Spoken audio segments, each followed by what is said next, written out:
जय Hind, Vande Mataram. Expose times में आप सभी दर्शकों का बहुत स्वागत है। मैं हूं मुनेश श्रीवास्तव और आज का विषय फिर से वही भारत का चुनाव है। 2024 का लोकसभा यानी 18वीं लोकसभा का चुनाव समाप्त हो चुका है। अब इंतजार है चुनाव परिणाम की, जो आने वाला है 4 जून को।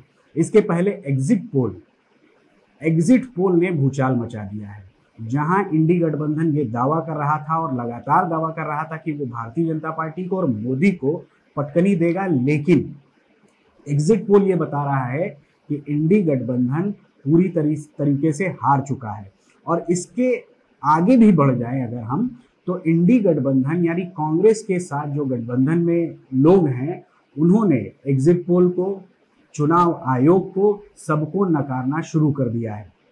तो हमारी आज की चर्चा इसी पे है। एक तो कि सरकार किसकी बन रही है, क्योंकि अभी ये एग्जिट पोल है, परिणाम नहीं है। दूसरी चीज कि जो हताशा, निराशा इंडी गठबंधन में दिख रहा है, ये क्या लोकतंत्र के लिए अच्छा है या नहीं है।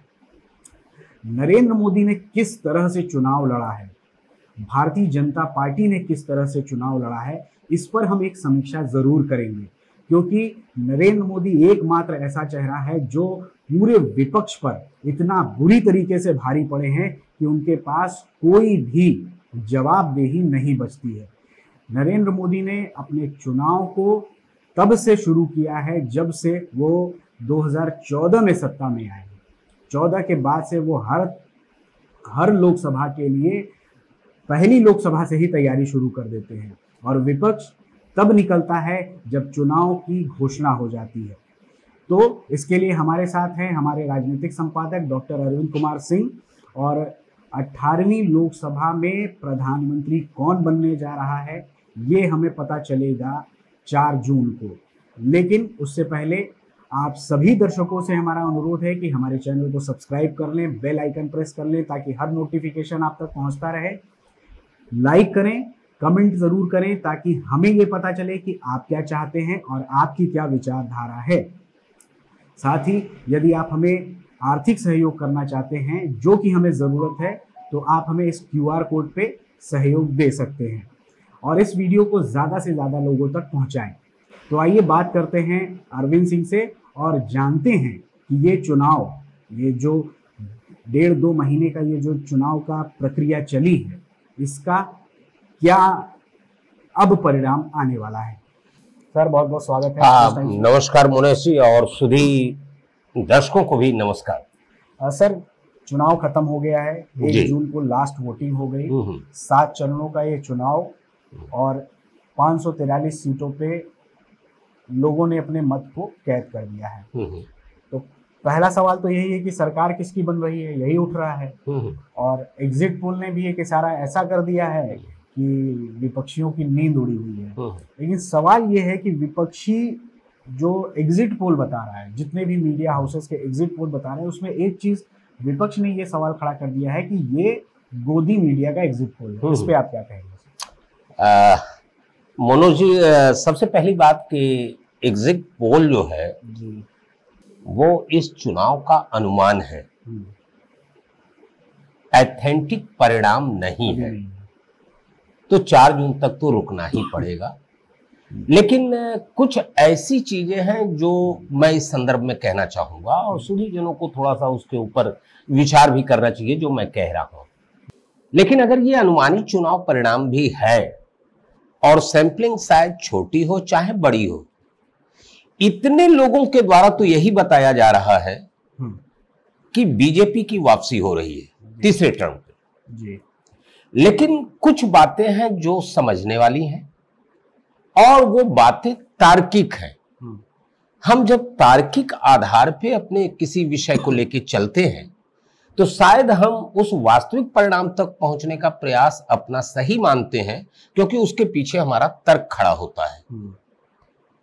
अब जैसे सबसे पहला ही एक तार्किक प्रश्न कि क्या इतने विकास होने के बाद भी देश की जनता फ्रैक्चर्ड चुनाव परिणाम चाहेगी? देश इस बिंदु पे आके बैठ गया जहां सड़कों का जाल बिछा, हमारी अर्थव्यवस्था ठीक हुई, हर शहरों में स्वच्छता की स्थिति बढ़ गई। ये मैं गवर्नमेंट की बात कर रहा हूं, किसी पॉलिटिकल पार्टी की बात नहीं कर रहा हूं जी। शायद आप होते तो आप भी करते उस काम को जी। इनडायरेक्टली वो खाते में जाए बीजेपी के। लेकिन ये जो 5 साल का हुआ, मेरे जैसा व्यक्ति ये कहेगा कि गवर्नमेंट ने यहां तक देश को लाके बैठाया। तो अब सवाल ये उठता है कि हमारे देश की जनता क्या अब इस बिंदु पे आने के बाद वह फ्रैक्चर्ड यानी टूटा फूटा चुनाव परिणाम देश को देगी? और देगी तो क्या परिणाम होगा भाई? यहां यह बात भी मैं सुधीजनों को बता दूं कि स्थायित्व तो किसी सरकार का उस देश के डेवलपमेंट की गारंटी है, क्योंकि वहां कई विचारधाराएं आपस में नहीं टकरा रही हैं जी। इसलिए उनका रोड प्लान क्लियर है, देश को किधर ले जाना है वो है। थोड़ा बहुत हो सकता है आपका विरोध। तो ये पहला बिंदु कि जनता अब स्थायी सरकार देने के लेवल पे है, टूटे फूटे गठबंधन वाले किसी भी गठजोड़ को वह सत्ता देने के पक्ष में नहीं है, मेरा जहां तक मानना है जी। और शायद किसी भी व्यक्ति से अगर सवाल पूछा जाए, वो चाहे जैसे भी हो, लेकिन वो कहेगा यार किसी की भी आ जाए लेकिन स्थायी सरकार आए। तो आदमी जीवन में चाहता है कि उसकी स्थायी नौकरी हो, हाँ, स्थायी बजट सुख हो, शांति समृद्धि की संकल्पना तो हर मनुष्य की होती है। कौन मनुष्य चाहेगा कि रोजाना बवाल हो मेरी जिंदगी में, रोजाना मुझे अर्थ के लिए भटकना पड़े? परिस्थितियां लाके खड़ा कर दे वो बात अलग है, वरना चाहत तो मैं जो कह रहा हूं वही है जी। दूसरी चीज, किसी भी परीक्षा में शामिल होने के लिए 2 तरह के परीक्षार्थी दिखाई देते हैं। एक परीक्षार्थी जो बार बार दिमाग में सोच रहा है कोई चमत्कार हो जाए जी। पढ़ नहीं रहा है, मेहनत नहीं कर रहा है, किस्मत, लेकिन वो चमत्कार के चक्कर में है कि चमत्कार हो जाए। और सपना क्या देख रहा है कि रिजल्ट जिस दिन आवे उस दिन हम फर्स्ट क्लास पास हो जाए। और दूसरी तरफ एक परीक्षार्थी है जो दिन रात मेहनत कर रहा है जी। उसकी पीड़ा तो वहां है कि वो चाहता था कि 80 अंक मिले, उसको 70 मिल गया है, तकलीफ उसके 10 नंबर की है जी।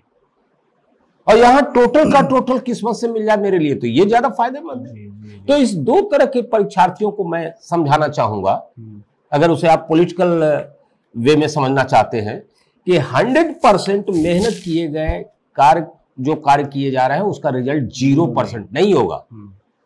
लेकिन ऐसा किस्मत का धनी मैंने नहीं देखा कि जो कुछ भी यूपी परीक्षा में मेहनत न किया हो, पढ़ा भी न हो और अव्वल दर्जे से पास हुआ हो। वैसे अगर एक प्रांत एक राज्य, मेरी बात का बुरा ना माने तो कहना चाहूंगा, वैसे ये करिश्मा बिहार में हुआ है जी। कि लड़का टॉप कर गया, उसे अपने ही प्रदेश की राजधानी का पता नहीं था कि राजधानी का। मैं उस तरह के अपवादों की बात नहीं कर रहा हूं, ये मेरा दूसरा बिंदु है। एक और बात मैं कहना चाहूंगा, जो इधर काफी दिनों से मैं राजनीति में देख रहा हूं, और किसी भी प्रबुद्ध व्यक्ति से पूछिए तो वह इसको पसंद नहीं करेगा मुनीश जी। नकारात्मकता का भाव राजनीति में बहुत बढ़ गया है। वो नकारात्मकता का भाव इस लेवल पे बढ़ा है मुनीश जी कि हम राष्ट्र तक को डिनाई करने को तैयार है। इलेक्शन में परिणाम नहीं आया, ठीक है, मैं मानता हूं, आप तब तक मत मानो किसी को जी। चीफ मिनिस्टर या प्राइम मिनिस्टर, लेकिन एक बार अगर आ गया रिजल्ट, कोई प्राइम मिनिस्टर हो गया तो पूरी कंट्री का प्राइम मिनिस्टर है, पूरे स्टेट का वो चीफ मिनिस्टर है।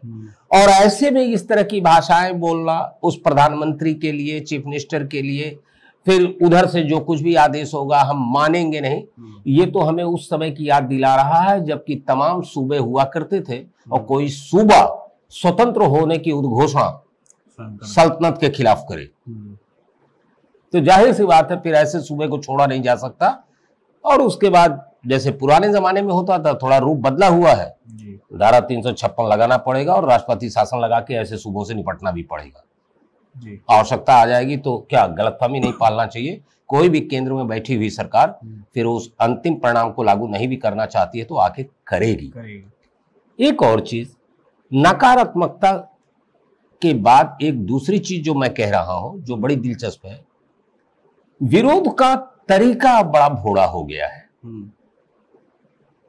हम बस जरा सा कानून की पकड़ में ना आवे, बाकी सब मां बहन कर दे, ये ट्रेंड अब चल रहा है। जैसे अरे भाई आप भड़ास ही निकालिए, कुछ कहना है तो गोदी मीडिया क्यों कर रहे हो भाई? मैं तो कह रहा हूं, मुनेश के साथ बैठ के कह रहा हूं कि बोलो ललकार के मोदी मीडिया। लेकिन मोदी मीडिया बोलते ही आप खींच लिए जाओगे कोर्ट में।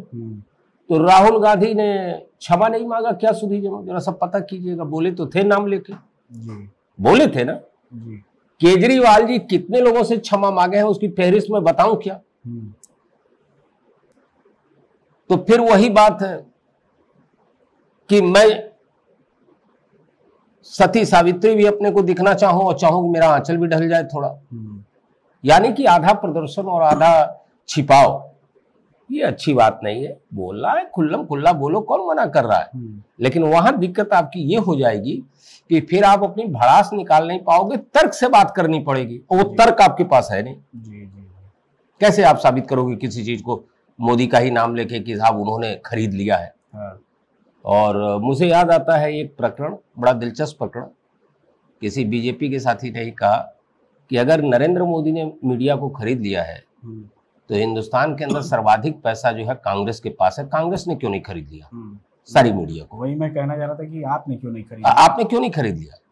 ये तो वही हुआ कि मैच चल रहा हो, सामने वाला जो टीम हो वो हर सेक्टर में आपसे 20 पड़ रही हो। हर सेक्टर का मतलब उसकी पासिंग बहुत बढ़िया है, उसके आपस में तालमेल बहुत अच्छा है, वो एक चांस भी पाती है तो उसकी शूटिंग बहुत शानदार है, गोल मार के नेट में फंसा देगी बात।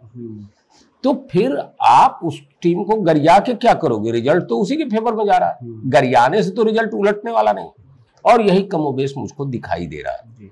तो मेरा ये मानना है कि एक प्रबुद्ध व्यक्ति की तरह एक अनुमान है, लेकिन ये पहली बार मैं देख रहा हूं कि एक भी एग्जिट पोल ने, अगर हम खड़गे जी को कोई एग्जिट पोल न माने तो किसी भी एग्जिट पोल ने इंडी गठबंधन के फेवर में सरकार बनाते हुए उनको बहुमत में नहीं दिखाया है। एक चीज और सर, 295 की। अच्छा एक चीज और बोला ना कि कुतर्क बोलने की भी एक सीमा होती है। जैसे कि हमारे अखिलेश भाई, पूर्व चीफ मिनिस्टर यूपी, उन्होंने कहा एक जगह कि हम 80 में 79 सीट लेके आ रहे हैं, एक हार रहे हैं क्योंकि। अब मैं समझ नहीं पाया कि वो या तो पूरी ढिठाई दिखा नहीं पाए या पूरी हिम्मत नहीं दिखा पाए, थोड़ा कमजोर आदमी है, वरना एक बनारस वाली भी सीट उनको शामिल कर लेनी थी। और अगर अखिलेश भाई को न पता हो तो मैं बता दूं, बनारस तो वो शहर है जो जिसको जिताता है उसको प्राइम मिनिस्टर बना देता है, जिसको हराता है उसे चीफ मिनिस्टर बना देता है। तो कम से कम अखिलेश भाई को बनारस से चुनाव लड़ना चाहिए था। मैं ये कह रहा हूं कि यहां के सूत्र के अनुसार अगर वो हार जाते तो शायद यूपी के चीफ मिनिस्टर बन जाते। प्राइम मिनिस्टर तो बहुत दूर की कौड़ी, हो सकता है उनकी किस्मत। हाँ हाँ बिल्कुल जायज है। और इस तरह की राजनीति करके आप बहुत लंबे समय तक राजनीति में टिके नहीं रह सकते। मित्रों मैं बता दूं, अब राजनीति में टिके रहने के लिए काम करना पड़ेगा।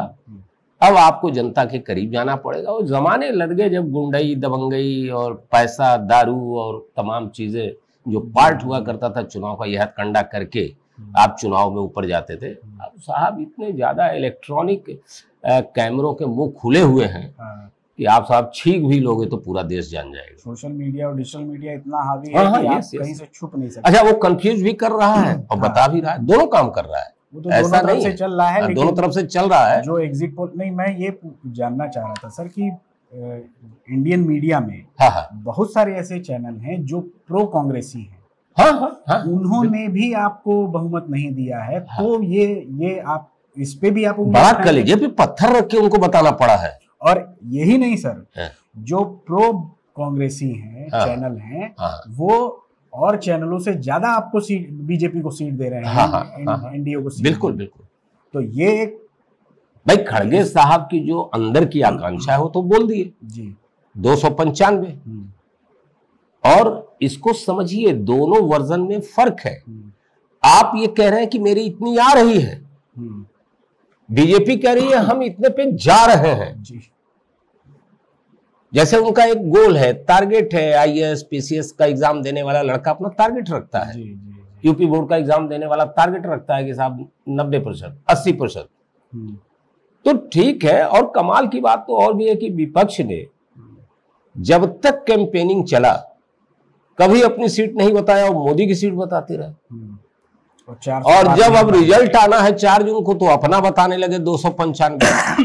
तो ये स्ट्रेटजी समझ में आई नहीं। अगर खड़गे साहब कभी बता सके जनता के सामने कि ये क्या स्ट्रेटजी है कि अंत में जो है सारे कार्यकर्ता ना भाग जाए पार्टी से और नेता ना भाग के कहीं चले जाए, इसलिए कहे कि भाई जितने 1-2 दिन रुक जाए 295 का बांधे रहो समा, कम से कम इसी बहाने दिल बहला रहे हैं। हाँ। और मैं तो ये कहूंगा मुनीश जी कि अभी ठीक है, हो सकता है कि सीटें कुछ अप डाउन होंगी, हो क्या सकता है, होगा ही होगा, क्योंकि एग्जैक्ट तो कोई बता ही नहीं सकता। वो तो या तो ईवीएम के अंदर है वो बतावे या तो ऊपर वाला बतावे, तीसरा तो अंदाजी लगा सकता है। जनता ने अपना काम हाँ, लेकिन कमाल की बात तब होगी 4 जून के बाद।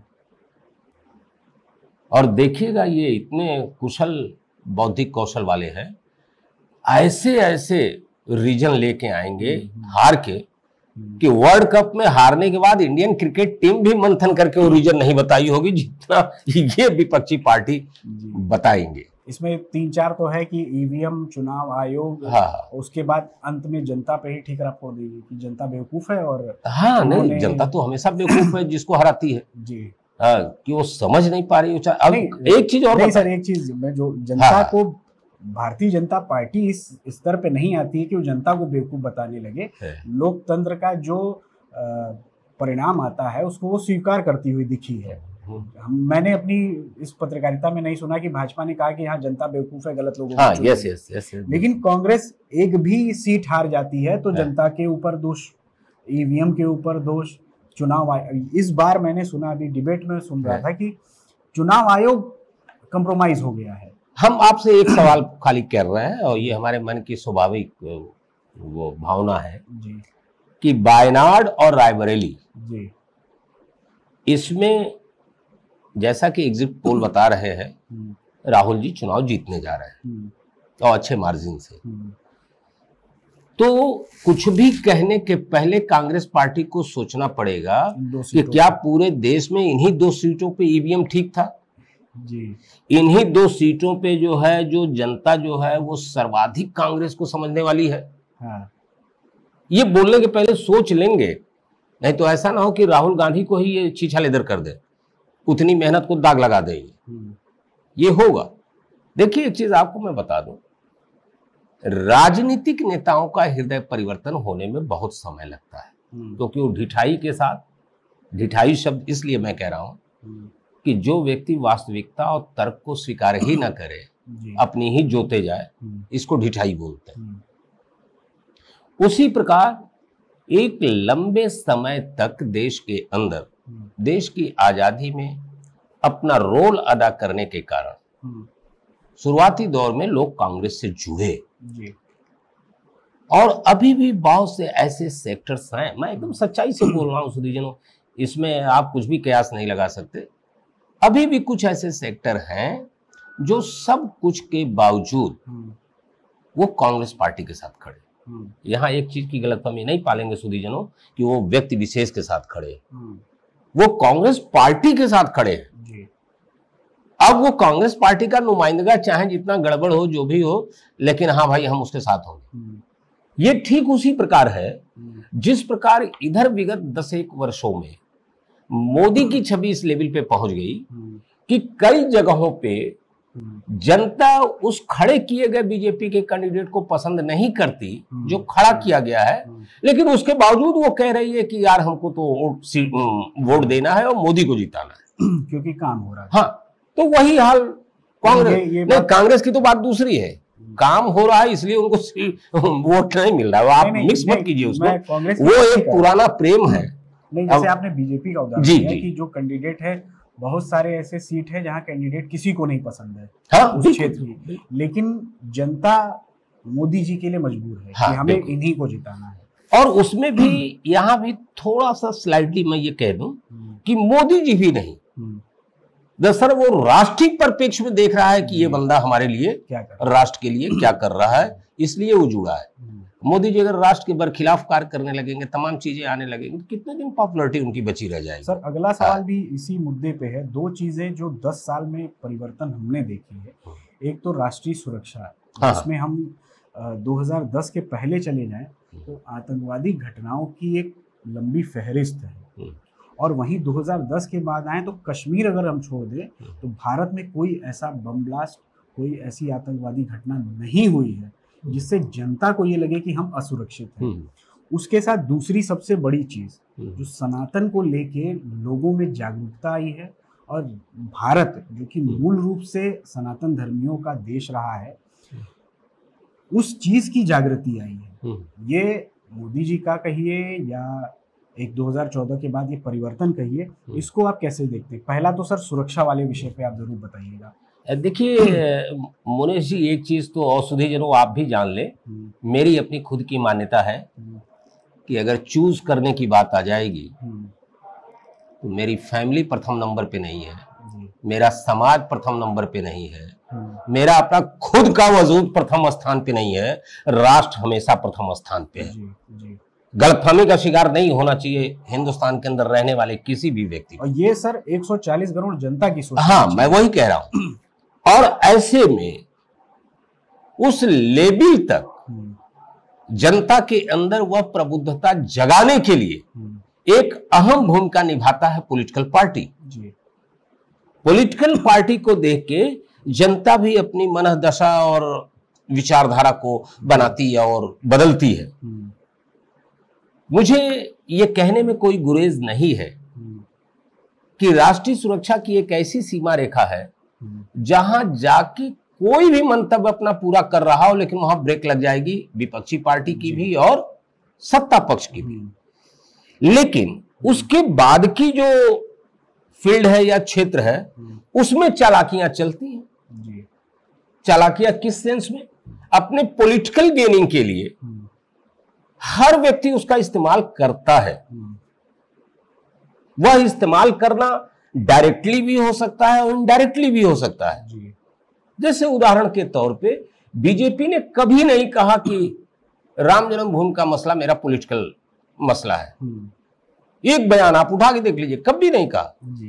लेकिन दरअसल इसकी आड़ में वो इनडायरेक्टली यही कहता रहा कि यही तो है सबसे बड़ा मुद्दा। जैसे कि मैंने शायद पिछले में भी बोला था कि मोदी जी कहते हैं 100% मतदान दीजिए, तो इनडायरेक्टली वो ये कह रहे हैं कि भाई आप डालोगे तभी तो हमको वोट मिलेगा, तो यार अधिक से अधिक वोट डालो। और यहाँ चुनाव आयोग कलाई न पकड़ ले, ये भी खेल है। जैसे कि डायरेक्टली नहीं बोलना है, गोदी मीडिया बोल रहा है। अब चुनाव आयोग खोजता रहे ये गोदी नाम का चीज कहाँ है पूरे देश में। और गोदी नाम का चीज जो है तो मोदी, लेकिन जिसे गोदी कहा जा रहा है, वो गोदी नाम से जो है सुप्रीम कोर्ट में रिट कैसे दाखिल करेगा? तो सुप्रीम कोर्ट पूछेगा भाई गोदी को लाओ, आप गोदी हो क्या? ये सब बारीक चालाकियां और जनता खूब समझती है। और फिर वही बात है, बहुत बह गए पानी में। आज ही मुझे याद है कि राजेश्वर भाई ने, बड़े अच्छे मित्र भी हैं आचार्य राजेश्वर जी, काशी के ही सुधीजनों, उन्होंने देश के यशस्वी प्रधानमंत्री नरेंद्र मोदी जी को एक नया नाम दिया है, गंगानंदन। ये आज ही पेपरों में आया है।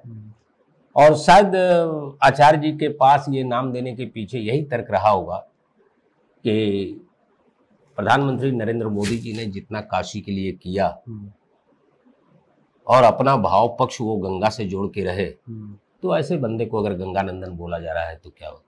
यानी मैं दूसरे शब्दों में ये कह रहा हूं सुधीजनों कि आपका किया गया कार्य ही आपकी पहचान बनेगा। अब कार्य अच्छे होंगे तो अच्छी पहचान बनेगा, और बुरे कार्य अगर होंगे तो बुरी पहचान बनेगा। बस इतना ही मैं कहना चाहता हूँ। तो राष्ट्र के लिए कार्य कीजिए, देश को आगे ले जाइए। सर एक जो सनातन वाली बात है, हाँ, राम मंदिर पे आप, हाँ, उस पर मैं कहना चाहूंगा। देखिए एक चीज और बताएं मोनेश जी, दरअसल देश जब 1947 में बट गया तो वहां एक पावर दिखाई दी मुसलमानों की, तो क्षमा कीजिएगा मैं ये शब्द इस्तेमाल कर रहा हूं। पावर ये दिखाई दी कि देखो हमने लड़के ले तो लिया, आप इतनी बड़ी संख्या में सनातन धर्मियों, आप विभाजन तक भी नहीं रोक पाए जी। और यहीं से गलतफहमी के शिकार हो गई पॉलिटिकल पार्टियां।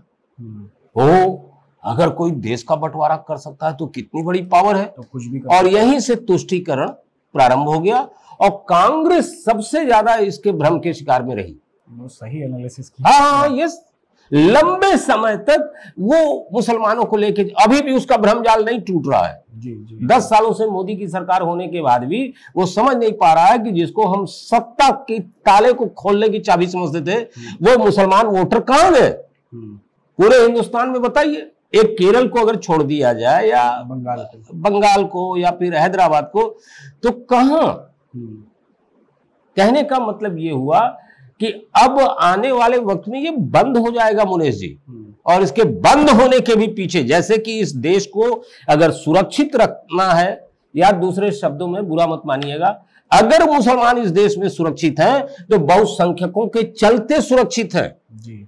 उसी तरह से अब इस देश के अंदर जो कार्य करेगा और बहुसंख्यक या सनातन धर्मियों की चिंता करेगा, सनातन धर्मी ये नहीं कह रहे हैं कि आप हमको एक्स्ट्रा कुछ दे दीजिए, कुछ एक्स्ट्रा ऐसा, लेकिन वो ये कह रहे हैं कि तुष्टीकरण मत करो। इशारा वो कर रहे हैं, जिसका जो हक है वो उसको दो।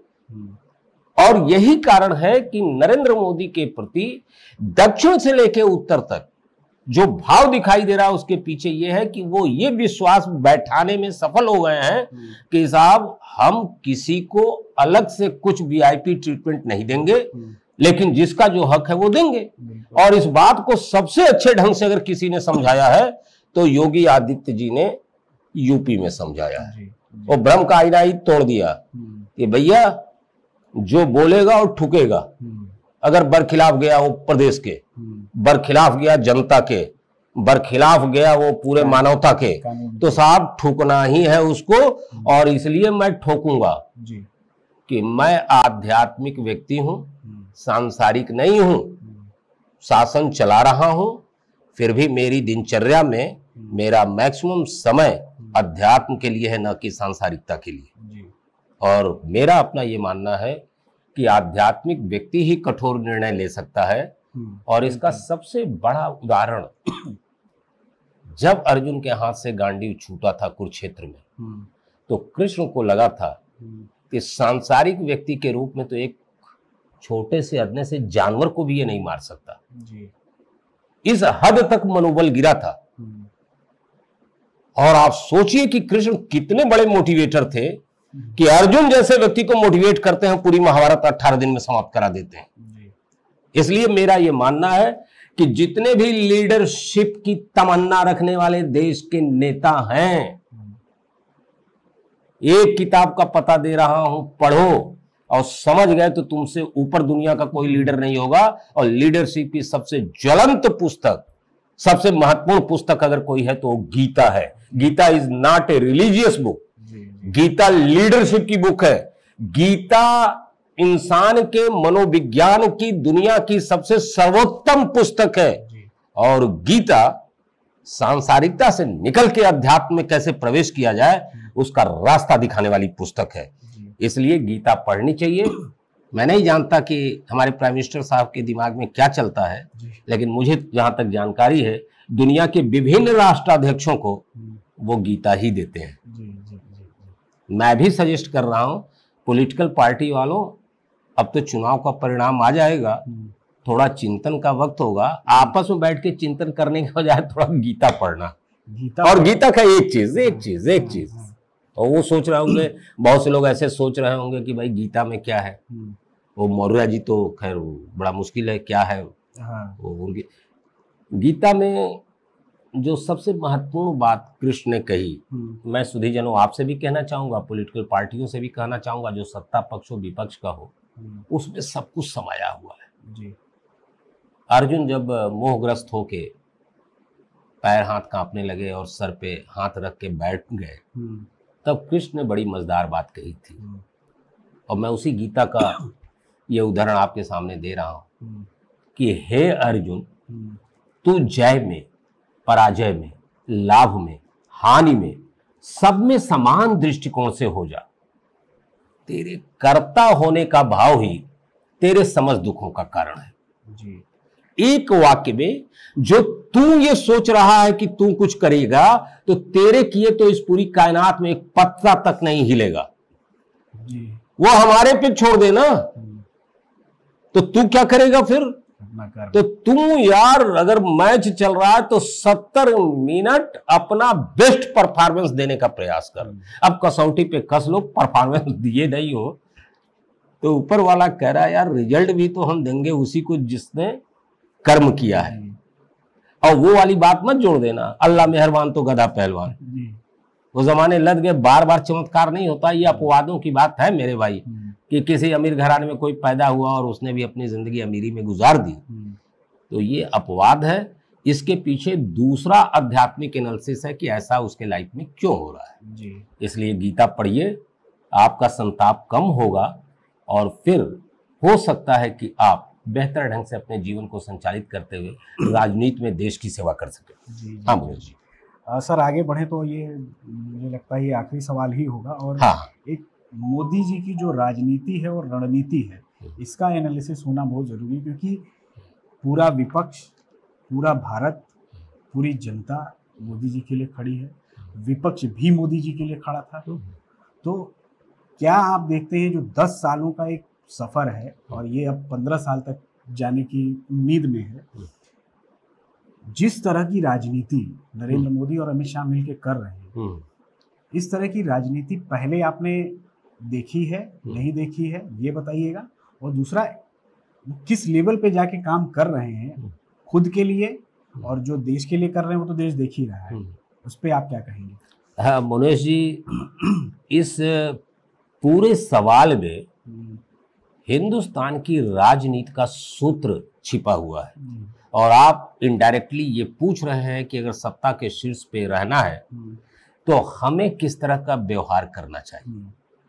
देखिए, मेरा ये मानना है कि व्यक्ति का आध्यात्मिक होना बहुत जरूरी है। मैं बहुत गहरे तल की अब बात कर रहा हूं, क्योंकि सांसारिक व्यक्ति के जो भी निर्णय होंगे राग और द्वेष से परिपूर्ण होंगे। इसीलिए मैंने अभी गीता का वो बात आपको बताई। 2-3 चीजें इसमें आके शामिल हो जाती हैं। ज्यादातर लोग हिंदुस्तान की प्रधानमंत्री की कुर्सी पे वो लोग आए जो डायरेक्टली आ गए। बहुत से तो ऐसे भी थे जिनको स्टेट चलाने का भी जो है अनुभव नहीं था। अब आप आइए नरेंद्र मोदी के ऊपर, एक ऐसा बंदा आया प्रधानमंत्री की कुर्सी पे जिसको 4 से लेके 5 टाइम्स गुजरात के चीफ मिनिस्टर का काम करने का बाकायदा अनुभव था। तो एक सीधा सीधा व्यक्ति जो पहुंच रहा है उस कुर्सी पे, और दूसरा एक अनुभव लेके जो आ रहा है, दोनों में फर्क होगा कि नहीं होगा? तो वो फर्क मोदी के अंदर दिखाई देता है। दूसरा, वह व्यक्ति स्वभावतः एक संघ में वो प्रचारक की भूमिका में रहा है। प्रचारक शब्द की व्याख्या में बहुत नहीं कहूंगा, क्योंकि फिर आप कहेंगे कि वो संघ की व्याख्या हो रही है, आरएसएस की व्याख्या हो रही है। लेकिन कम शब्दों में समझ लें कि प्रचारक को तो अपने भोजन की भी स्थिति नहीं होती है। वह किसी न किसी व्यक्ति के यहां जाके भोजन पा लेता है।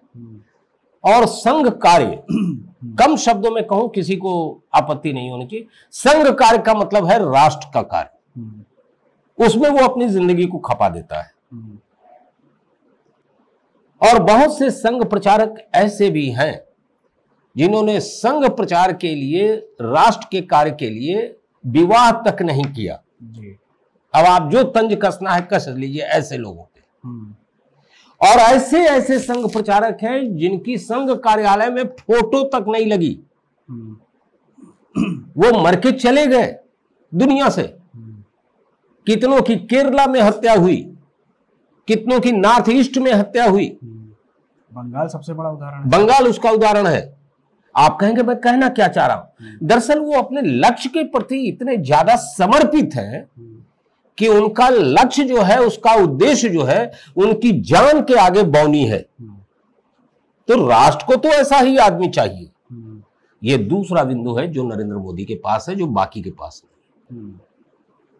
तीसरा बिंदु, एक लंबा समय हिमालय की गुफाओं में, कंदराओं में अपनी तपश्चर्या के अंतर्गत, अपने आत्मचिंतन के अंतर्गत, अपने आप को समझने के अंतर्गत, और सबसे बड़ी बात कि हम इस दुनिया में क्यों आए हैं, इसका क्या उद्देश्य है, इसका उत्तर खोजने के लिए नरेंद्र मोदी ने अपने समय को व्यतीत किया। दोनों एक नहीं हो सकता जी। सांसारिक व्यक्ति और मोदी को आप ले आके कंपैरिजन करने लगे। नहीं साहब, उसके पास कुछ ऐसा है जो बाकी के पास नहीं। और यहीं पे आके जो बात मैं कहूंगा, बहुत से लोगों के सवाल उठने लगेगा। कभी आपने गौर किया मुनीष जी, उस बंदे ने जिस भी कार्य को हाथ लगा दिया उससे अधूरा नहीं छोड़ा जी, पूरा किया, समय सीमा के अंतर्गत पूरा करके राष्ट्र के सामने रख दिया। चाहे वो सेंट्रल विस्टा के रूप में संसद भवन बनाने की बात हो, चाहे काशी का काशी विश्वनाथ कॉरिडोर बनाने की बात हो, चाहे उज्जैन का महाकाल कॉरिडोर जो काशी विश्वनाथ का 8 से 10 गुना है उसको बनाने की बात हो, चाहे चिर प्रतीक्षित इंतजार की हदें भी टूट जाए, उस सीमा तक इंतजार होने वाले राम जन्म भूमि की बात हो। अरे कुछ तो बात है, कितना नकारोगे यार जी। उसके कार्य दिखाई दे रहे हैं जमीन पे जी। और सबसे हटके इतने लोगों को अपने नेतृत्व में लेके समय सीमा के अंदर कार्य करा के राष्ट्र को बुलंदियों तक पहुंचा देने की क्षमता तो है उस आदमी के अंदर। दूसरे शब्दों में मुनीष जी, इतनी बड़ी लकीर नरेंद्र मोदी जी ने खींच दी है राष्ट्र में कि अब जो कतार में लगे हुए हैं विपक्ष वाले, उनकी सांसें फूल रही हैं कि उसको मैं क्या करूं। और यही कारण है कि विरोध करने, गाली गलौज, सेंट्रल गवर्नमेंट के आदेशों को न मानने, हाई कोर्ट को नकारने, इन सब चीजों के हास्यास्पद उदाहरण विपक्ष की तरफ से प्रस्तुत किए जा रहे हैं जो अच्छे नहीं हैं। तो मैं तो सिर्फ इतना कहूंगा कि विपक्षी पार्टियों के सारे नेताओं से और सत्ता पक्ष के कि राष्ट्र के अतिरिक्त कोई नंबर 1 पे नहीं होना चाहिए। और अगर राष्ट्र से ऊपर किसी के मन में परिवार है, धन संपत्ति और दौलत है, तो आप समझ लेना कि वो राष्ट्र प्रथम के बिंदु पे नहीं, राष्ट्र के गद्दार के रूप में शामिल है। और खुलेआम मैं इस बात को बोल रहा हूं जी। तो सर यहाँ पे विराम देते हैं राष्ट्रवाद के साथ, और ये हमारा जो विषय है ये चुनाव से तो जुड़ा हुआ है, लेकिन सबसे ऊपर राष्ट्र होना चाहिए, जो कि एक्सपोज टाइम्स का एक टैग लाइन है, राष्ट्र धर्म सर्वप्रथम। और इसी पे हम आगे बढ़ते रहेंगे। और 4 जून को जो हमारा रिजल्ट आएगा, भारत के 18वीं लोकसभा का जो रिजल्ट आएगा, उस पे भी हम एक समीक्षा करेंगे और फिर से हम आपके सामने आएंगे। तब तक के लिए धन्यवाद, नमस्कार, जय हिंद।